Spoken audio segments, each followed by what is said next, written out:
اللهم صل على محمد وآل محمد.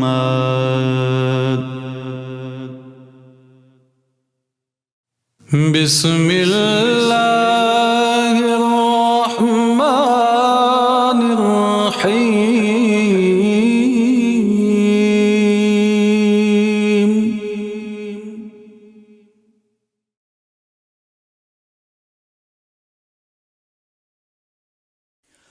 بسم الله الرحمن الرحيم. اللهم صل على محمد وآل محمد. اللهم أدخل على أهل القبور السرور. اللهم اغني كل فقير. اللهم اشبع كل جائع. اللهم اكسو كل عريان. اللهم اقضي دين كل مدين. اللهم فرج عن كل مكروب. اللهم رد كل غريب. اللهم فك كل أسير. اللهم اصلح كل فاسد من أمور المسلمين. اللهم اشفي كل مريض. اللهم سد فقرنا بغناك. اللهم غير سوء حالنا بحسن حالك. اللهم اقضي عنا الدين واغننا من الفقر، إنك على كل شيء قدير.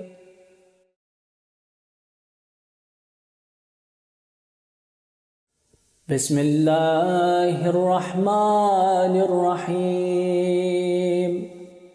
اللهم صل على محمد وآل محمد. يا علي يا عظيم يا غفور يا رحيم.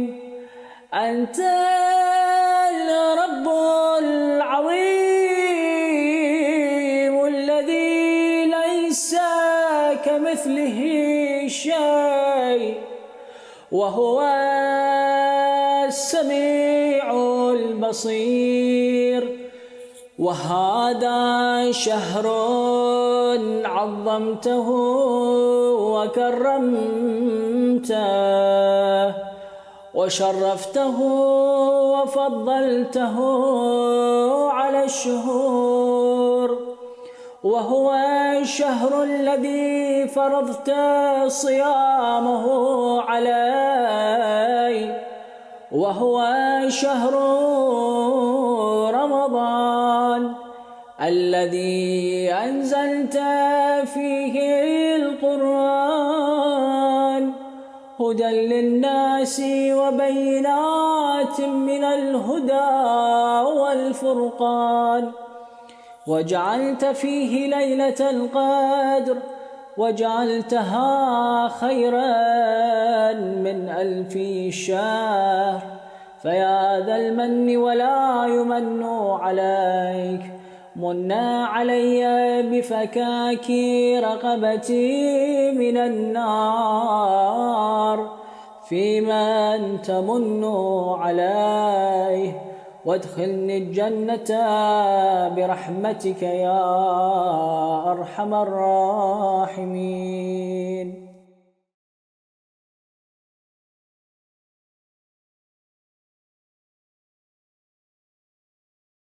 اللهم صل على محمد وآل محمد. بسم الله الرحمن الرحيم اللهم لك صمت وعلى رزقك أفطرت وعليك توكلت بسم الله اللهم لك صمنا وعلى رزقك أفطرنا فتقبل منا إنك أنت السميع العليم بسم الله الرحمن الرحيم يا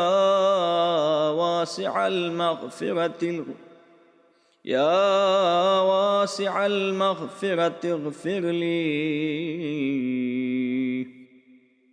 اللهم صل على محمد وآل محمد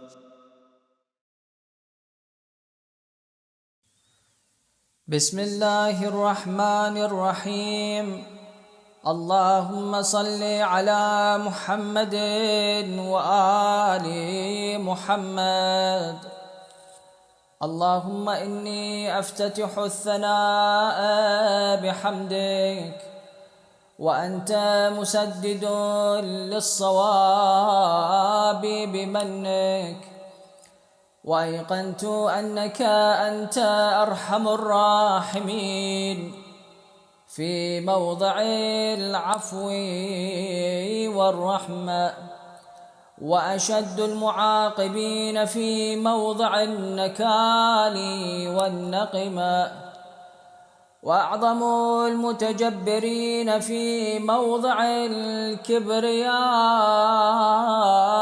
والعظمة اللهم أذنت لي في دعائك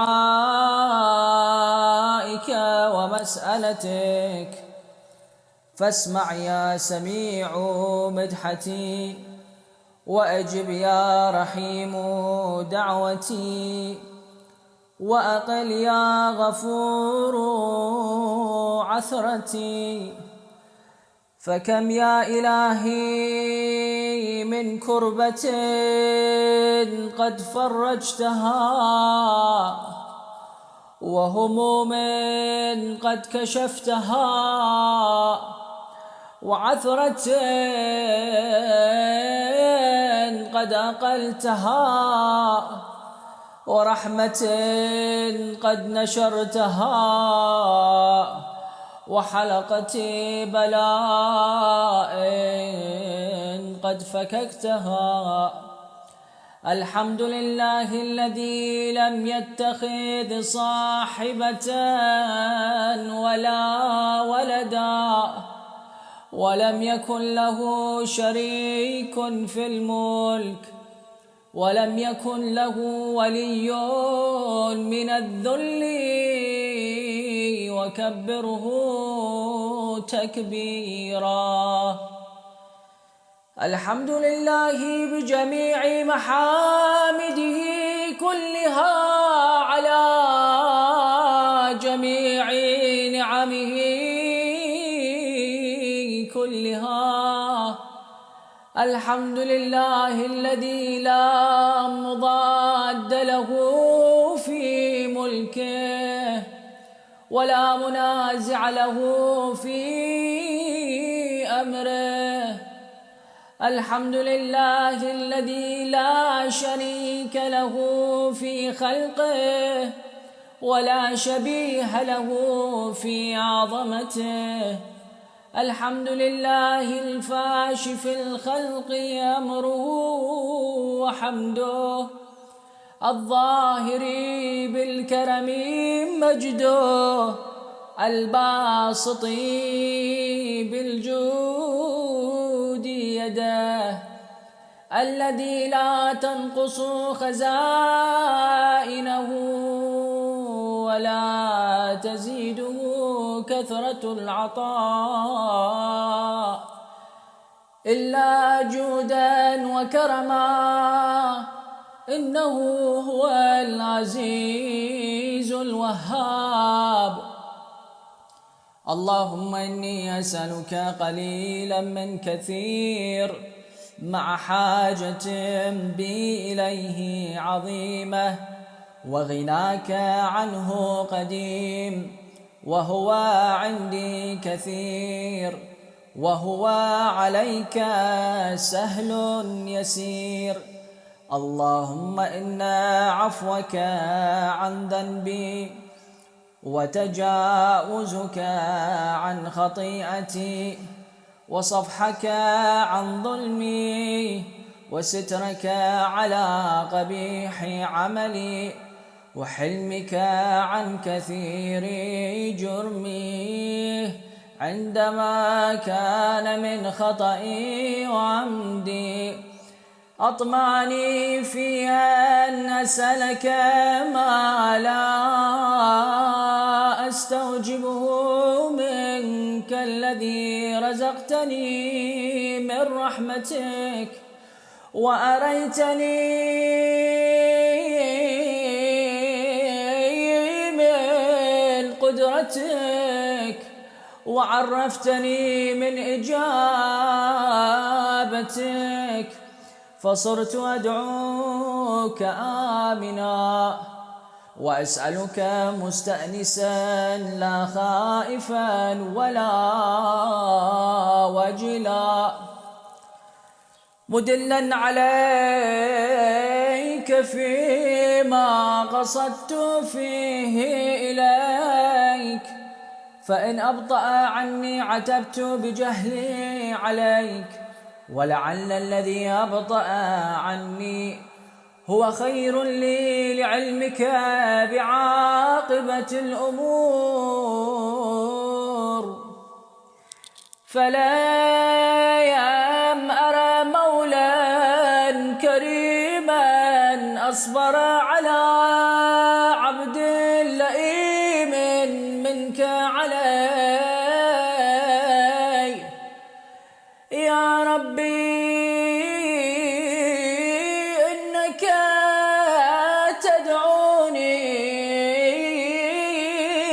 فأولي عنك، وتتحبب إلي فأتبغض إليك، وتتودد إلي فلا أقبل منك. كأن لي التطول عليك، فلم يمنعك ذلك من الرحمة لي والإحسان إلي والتفضل علي بجودك وكرمك. فارحم عبدك الجاهل وجد عليه بفضل إحسانك، إنك جواد كريم. الحمد لله مالك الملك مجري الفلك مسخر الرياح فالق الإصباح ديان الدين رب العالمين. الحمد لله على حلمه بعد علمه، والحمد لله على عفوه أي بعد قدرته، والحمد لله على طول أناته في غضبه، وهو قادر على ما يريد. الحمد لله خالق الخلق باسط الرزق فالق الإصباح ذي الجلال والإكرام والفضل والإنعام، الذي بعد فلا يرى وقربا فشهد النجوى تبارك وتعالى. الحمد لله الذي ليس له منازع يعادله ولا شبيه يشاكله ولا ظهير يعاضده قهر بعزته الأعزاء وتواضع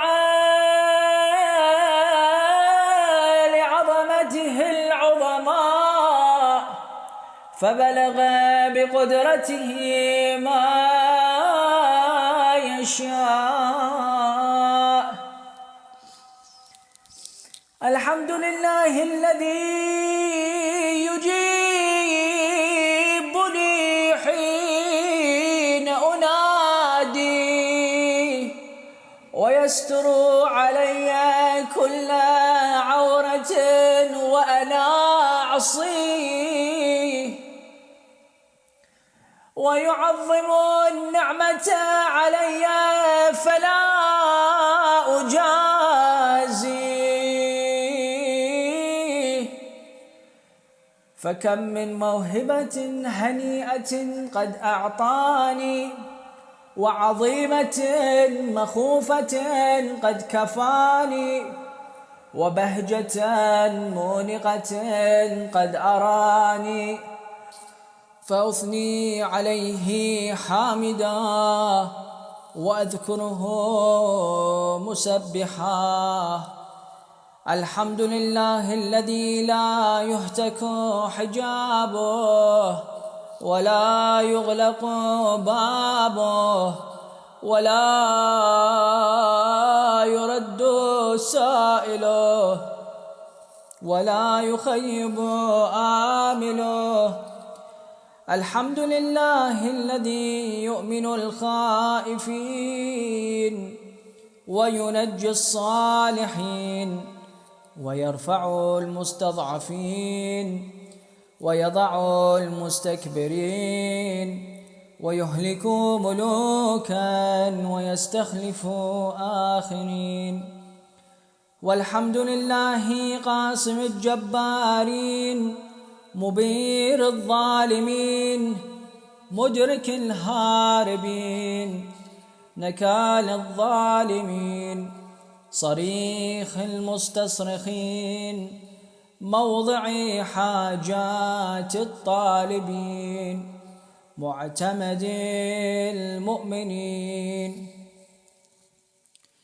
الحمد لله الذي من خشيته ترعد السماء وسكانها وترجف الأرض وعمارها وتموج البحار ومن يسبح في غمراتها. الحمد لله الذي هدانا لهذا وما كنا لنهتدي لولا أن هدانا الله. الحمد لله الذي يخلق ولم يخلق ويرزق ولا يرزق ويطعم ولا يطعم ويميت الأحياء ويحيي الموتى وهو حي لا يموت بيده الخير وهو على كل شيء قدير. اللهم صل على محمد عبدك ورسولك وأمينك وصفيك وحبيبك وخيرتك من خلقك وحافظ سرك ومبلغ رسالاتك أفضل وأحسن وأجمل وأكمل وأزكى وأنمى وأطيب وأطهر وأسنى وأكثر ما صليت وباركت وترحمت وتحننت وسلمت على أحد من عبادك وأنبيائك ورسلك وصفوتك وأهل الكرامة عليك من خلقك. اللهم وصل على علي أمير المؤمنين ووصي رسول رب العالمين، عبدك ووليك وأخي رسولك وحجتك على خلقك وآيتك الكبرى والنبأ العظيم. وصل على الصديقة الطاهرة فاطمة سيدة نساء العالمين، وصل على سبطي الرحمة وإمامي الهدى الحسن والحسين سيدي شباب أهل الجنة.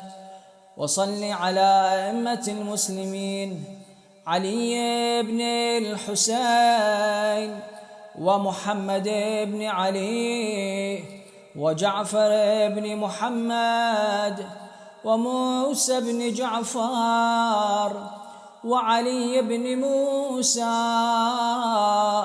ومحمد بن علي وعلي بن محمد والحسن بن علي والخلف الهادي المهدي، حججك على عبادك وأمنائك في بلادك صلاة كثيرة دائمة.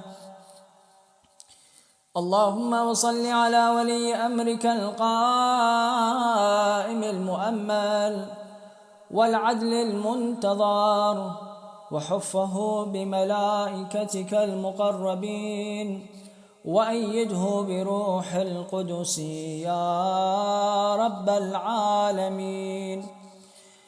اللهم اجعله الداعي إلى كتابك والقائم بدينك، استخلفه في الأرض كما استخلفت الذين من قبله، مكن له دينه الذي ارتضيته له، ابدله من بعد خوفه أمنا، يعبدك لا يشرك بك شيئا. اللهم أعزه واعزز به، وانصره وانتصر به، وانصره نصرا عزيزا، وافتح له فتحا يسيرا، واجعل له من لدنك سلطانا نصيرا. اللهم اظهر به دينك وسنة نبيك حتى لا يستخفي بشيء من الحق مخافة أحد من الخلق. اللهم إنا نرغب إليك في دولة كريمة تعز بها الإسلام وأهله، وتذل بها النفاق وأهله، وتجعلنا فيها من الدعاة إلى طاعتك والقادة إلى سبيلك، وترزقنا بها كرامة الدنيا والآخرة. اللهم ما عرفتنا من الحق فحملناه، وما قصرنا عنه فبلغناه. اللهم المم به شعثنا، واشعب به صدعنا، وارتق به فتقنا، وكثر به قلتنا، واعزز به ذلتنا، واغني به عائلنا، واقضي به عن مغرمنا، واجبر به فقرنا وسد به خلتنا ويسر به عسرنا وبيض به وجوهنا وفك به أسرنا وأنجح به طلبتنا وأنجز به مواعيدنا واستجب به دعوتنا واعطنا به سؤلنا وبلغنا به من الدنيا والآخرة آمالنا واعطنا به فوق رغبتنا يا خير المسؤولين وأوسع المعطين اشفي به صدورنا وأذهب به غيظ قلوبنا واهدنا به لما اختلف فيه من الحق بإذنك إنك تهدي من تشاء إلى صراط مستقيم وانصرنا به على عدوك وعدونا إله الحق آمين اللهم إنا نشكو إليك فقد نبينا صلواتك عليه وآله وغيبة ولينا وكثرة عدونا وقلة عددنا وشدة الفتن بنا وتظاهر الزمان علينا فصل على محمد وآله وأعنا على ذلك بفتح منك تعجله وبضر تكشفه ونصر تعزه وسلطان حق تظهره ورحمة منك تجللناها وعافية منك تلبسناها برحمتك يا أرحم الراحمين اللهم صل على محمد وآل محمد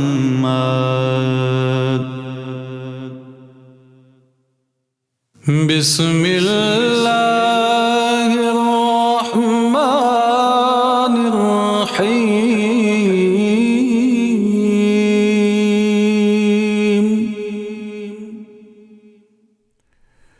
حسبنا الله ونعم الوكيل نعم المولى ونعم النصير أعوذ بالله من الشيطان اللعين الرجيم بسم الله الرحمن الرحيم الحمد لله رب العالمين والصلاة والسلام على أشرف الأنبياء والمرسلين سيدنا ومولانا أبي القاسم محمد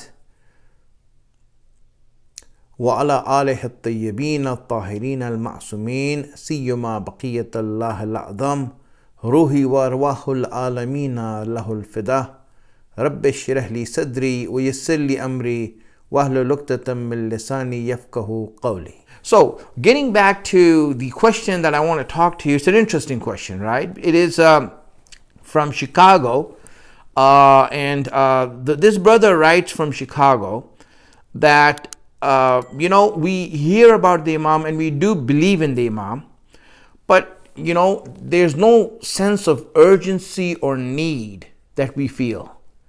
We don't feel that urgency that's there, So how do we get that?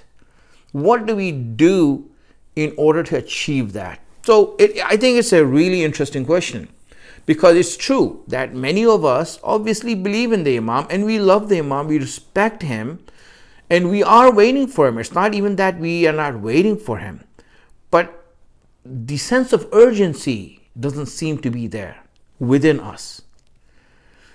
It is said in dua and ziyarat, in the words of the Imam, that a believer waiting for the Imam is like a mother waiting for a child that has been lost. When she looks around for a child that she lost in public, let's say you're at a mall or somewhere and you lose your child, you see the sense of urgency. You see how frantic that mother is in searching for the child, and everyone else around knows.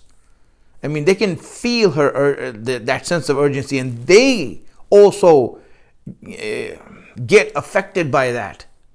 That's the sense of urgency that is required for a believer to have in looking for his Imam. Just if you can get that into yourself, it's profound, my friends, what that means, in really that sense that we need to have. And so, how do we achieve that? Where do we get that from? Well, let me just speak about something today, right? And I think what I'm going to speak about right now will probably answer a lot of questions. And also on topics like exploitation and about colonization and all of these tyrannical rules and oppressive rules that are out there and their methodology and what they do. It will go a long way in understanding that mind frame. So hear me out on this, really what this is. Looking at human beings, us, we have different sorts of needs. Our needs are different. For example, we need water, we need air, we need food. These are all needs that we have to stay alive. All of these are needs, and you see that they all have a certain level of priority over each other. For example, when it comes to the need of water as opposed to the need of air, we see that air is obviously is a lot more important than water. We can survive without water for probably many days, but we won't be able to survive without air for even a few minutes. And hence you see that air becomes more important. And hence you see these are like different needs that we have: air, food, and water. And they all have their prioritization between themselves, and knowing which is more important of which amongst these needs is very easy, it's logical, and we don't need to think a lot to know them or to feel them. These are known as primary needs. Primary needs are things that we need to stay alive, to exist. We need that. And hence, for example, we need, like we don't get run over by a train, or that we don't get hit by a bus. This is a need. So when we walk out, it takes precedence over, for example, safety is going to take precedence over something that's not so important, like hunger. We can wait for that, but we want to make sure that we are safe. So these are all needs, and these are known as primary needs, things that are needed to stay alive. Now, in order to know these needs, we don't need to go and learn somewhere. We don't need to go to a university and take a course. I need to know what I need. We don't need to know that. These are primary needs, and I don't need any learning for it. Just me observing it, I know right away that this is a need of mine. So these are known as primary needs. Then there's another layer after that, which is secondary needs. Now these are more psychological. Needs, for example, of belonging to a family, belonging to a group, being loved by someone. These emotional and psychological needs are secondary needs that are also needs. We also need that. Without knowing that we are loved, you see that we end up becoming depressed. So these are also needs, but they don't come in the place of primary needs. They come after that. Being in a family, being respected, having respect. Anytime we see that, for example, we are being mortified or being humiliated, you see that it goes and hurts us. And that hurt is because it is a need in us to be respected. It is a need in us to be wanted, to be loved, to have importance, to have a place in the society. These are all needs also. Now, when we look at these needs, we are completely aware of primary needs. We are relatively aware of secondary needs. Hear me out again. When it comes to primary needs, we know it all too well. When it comes to secondary needs, we relatively know it. We might not be able to put a complete finger on it, but we can identify it. And we can feel it when we see we don't get it. Like, for example, if you're disrespected, you feel it right away. This is a secondary need. And this is really important for us to understand these needs and the hierarchy of these needs, because these are human needs. Now, there's a third group of needs that comes in a third layer behind the primary needs and the secondary needs. There's a third layer of needs. And that third layer, now that takes some thinking, some pondering to recognize. It takes some pondering to recognize you need to get to that need. And I'll tell you how, because it's very important how this works and how this is working this way. It's very important for us to see this as to recognize what we need and what is first and what's second. So let me get to that. This third group of need is hidden away. It's very hidden away. It's behind these two needs, the primary and secondary. It comes third. And hence, we don't see it. We don't feel it. We need to reach it. And then we see that it's actually a need. It's not just a wish or a want, but it's actually a need. And these things that are hidden, first job is to find them. And second thing is to satisfy them. So finding them is hard because, there are so many other needs that come before that. That's why a lot of people never reach that third need that exists in us. We never reach that. And this need is known as spiritual need. The third need is known as spiritual need, and this is something that is hidden behind these two other needs. It is a need to know that we are created, that we do have a master, and we do have a creator who loves us, who cares for us. It's a need that we have. But this need is not a primary need, it's not a secondary need. It is a spiritual need that exists as a third layer. It's hidden deep down there. The issue of people who run away from faith and from belief in God is because it is hidden, it's concealed in the layers of all these other needs that they never see it as a need. They think that this is luxury. They think that this is something that I can live without. They don't know it's a need. But because of the fact they don't know it's a need, they just run away. They shun it. They shun God. They shun divine things. They shun that inner need that they have because they do not know that it's a need. Now, the way this works is like this. The primary needs, you don't need anyone to teach you or know. You know that they exist.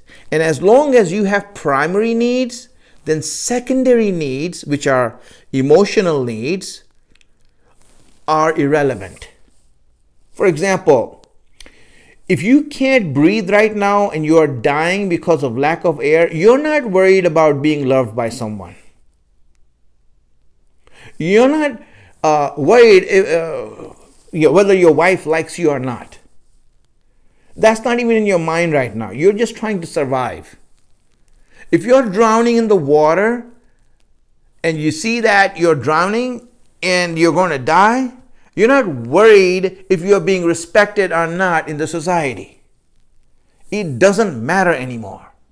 So when you have primary needs that are peaking, then secondary needs, which are your emotional needs, don't count. They're not even there. And that's the problem here. The secondary needs don't even exist. They're there. It's a need. But right now it's not important.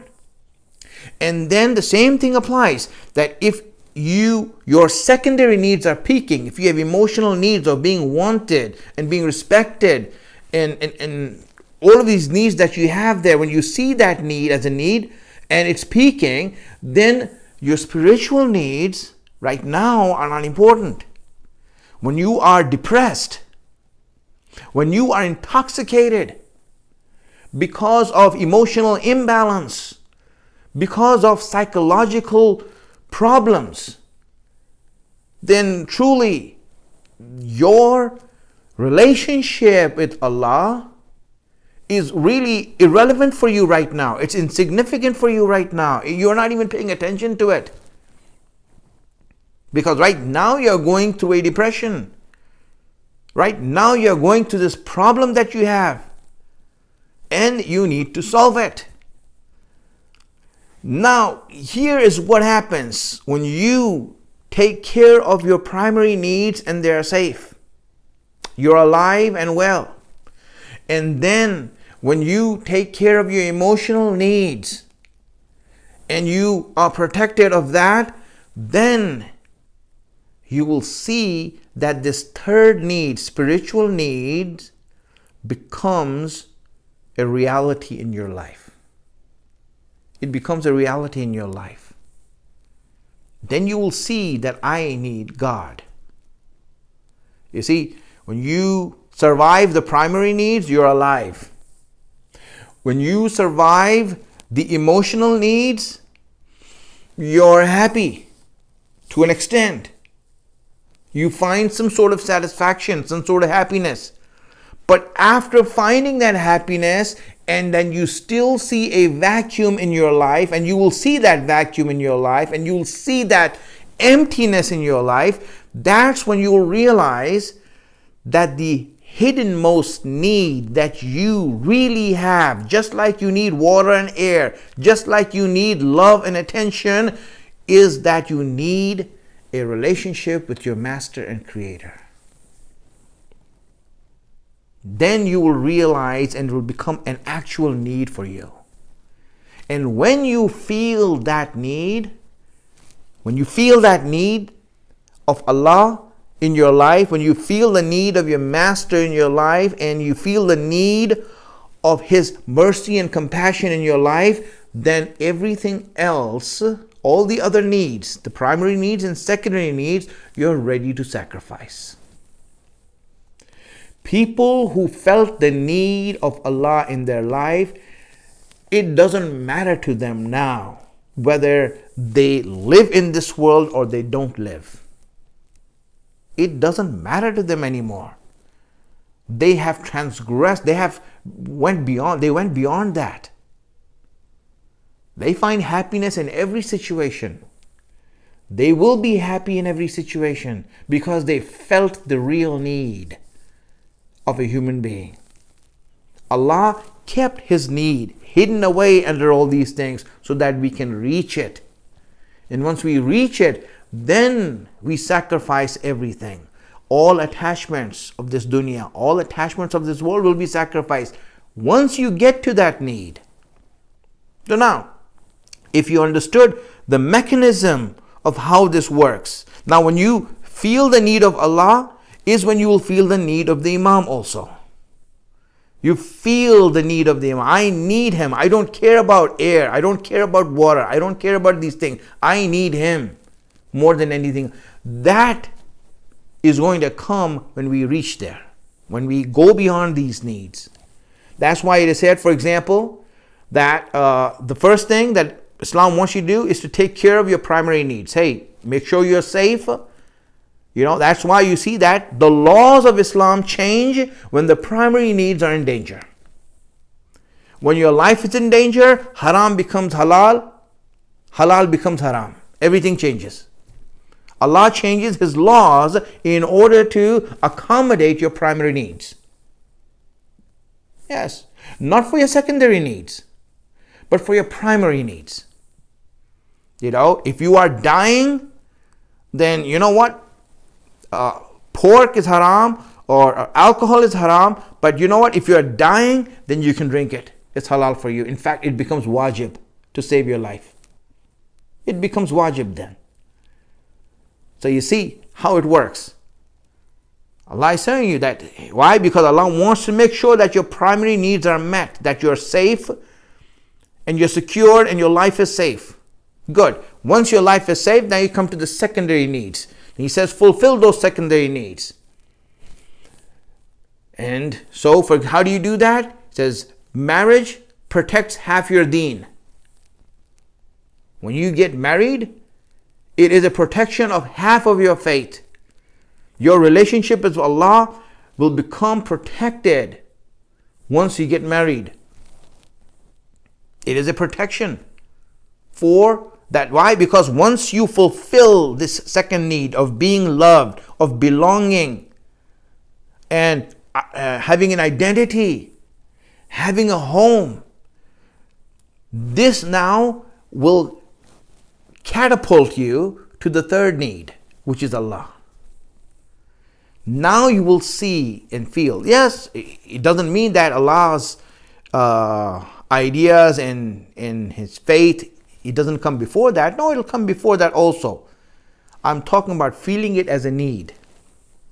It has to be through this level, and then you feel the need. Then it says that the prayer of a married person is 70 times more than a bachelor.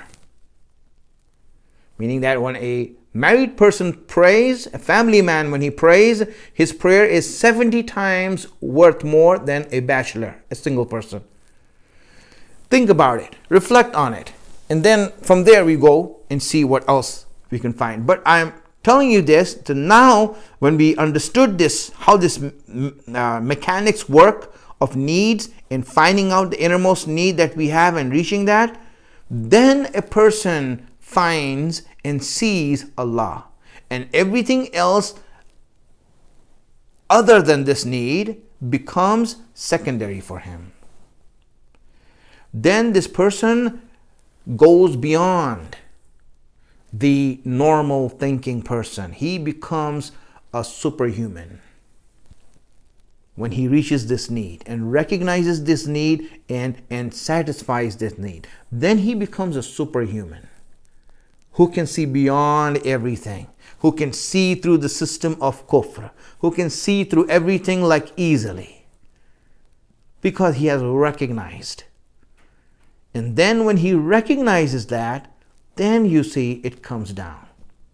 So my friends, what happens? I told you about different things. If you want to understand the mind frame of anyone who wants to hold people back from recognizing tyranny, recognizing oppression, all you need to do is preoccupy them with their primary needs and their secondary needs. They will never reach the third need. Now you understand how people are exploited. Keep them poor. Keep them ignorant. Keep them unlearned. Keep them down there so that they're struggling for their bread and butter, so that they always earn less than what they actually need. so that they are running around left and right trying to make their ends meet, that they never have time for anything else. This is how you make people subservient to you. Keep them like that. Make them subservient. And if they can go beyond that, then you know what? Destroy their families. Destroy their family life. Make it such that your job is more important than anything that has to do with family. Families will break up and they will go and live in other parts of the nation or the world just because there's a job there. They refuse to stay as a family. Make it such that they break up. And once they break up, once that is done, and the only time they meet each other is in Thanksgiving, then you have assured that these people will never fulfill this need. So they never reach the third need. They never feel it. They never grow. And that's how you keep people exploited. That's how you keep the people down. You keep them down by that way. And this is exactly what's happening in the world today. This is why you see that people, a handful of rich people are keeping everyone poor, and in between, not because like they know that once they get this, now they want to establish families. If a man is able to earn his livelihood with one job, 8 hours a day, and you see he can earn his livelihood and good, then now the next thing he knows is that he's trying to establish a family. Why? Because he has the money to do so. And once he establishes a family, then what? Then comes when he is looking to fulfill his spiritual needs. And if he fulfills his spiritual needs, he will recognize tyranny as it is, and he will see right through it. And every tyrant is afraid of people who can think and who are woken up. A person who wakes up and sees is dangerous for a system of tyranny. A system of tyranny, someone who is able to see and who is able to know. And that's why they are unable to deal with such people. It's throughout history. You can see it all the way throughout history. They always look for people who are able, who have gone these steps. And then when you reach that, now it doesn't matter if you become poor. You see, after you reach the third need, now even if you become poor, you're still rich. You're still self-sufficient. At first when you were poor, yes, you were looking. You didn't feel it. But once you felt Allah in your life, everything else is immaterial, my friends. And that is the beauty behind it. And this is why we as a people now truly, if you want to find the Imam in your life, you have to get past, establish these needs, and you will see that need is going to become real for you. It's going to start becoming real. And when it does, you know what? Then after that, the family doesn't matter, the respect doesn't matter, that love doesn't matter. All of these things you can live without, because then Allah has overwhelmed everything in your life. The only attention you want is from Allah. The only love that you want is from Allah. And Allah gives that to you. And this is what's the beauty behind it. So a lot of times when we really want to learn about how things work, this is why we want to learn it the right way. Because when you learn it the right way, you can approach it and solve the problems that are going through in your life in that way. I hope that this is the case. I think we're out of time. Yes, we are. I will get to more points inshallah in the future and talk about this also. As I said, if you want me to talk about any subject, anything like that, please write to me and I'll be more than willing to talk about it, to reach it, and to explain it to the best of my ability. And really, this is what we want to do, to educate and teach and really to learn ourselves also. Thank you so much for watching. We hope you like these programs. If you would like to donate to help us bring these programs to you more often, please go ahead and donate. There's a scan code and a link that will help you to go to the right page in order for you to donate and give your charities to the Imam Ali Center. Thank you so much. May Allah bless you all and accept your fasting in the month of Ramadan. Wa akhiru da'wana anil hamdulillahi rabbil alameen. Please recite a Surah Fatiha for your marhumeen and the shuhada of Islam. Bismillahir Rahmanir Rahim. Allahumma salli ala Muhammadin wa ali Muhammad. Assalamu alayka ya Rasul Allah. السلام عليك يا خير خلق الله. السلام عليك يا نبي الله. السلام عليك يا أمير المؤمنين علي بن أبي طالب عليه السلام. السلام عليكم أيها الإمام الحسن والحسين سيدي شباب أهل الجنة. السلام عليك أيها الإمام زين العابدين ومحمد الباقر وجعفر الصادق وموسى الكاظم وعلي الرضا. السلام عليك يا شريك القرآن. السلام عليك أيها الإمام محمد الجواد. السلام عليك أيها الإمام العلي الهادي. السلام عليك أيها الإمام الحسن العسكري. السلام عليك يا صاحب العصر والزمان. الأمان الأمان الأمان. العجلة العجلة العجل يا صاحب العصر والزمان. السلام عليكم يا جميع أهل بيت النبوة ورحمة الله وبركاته. بسم الله الرحمن الرحيم.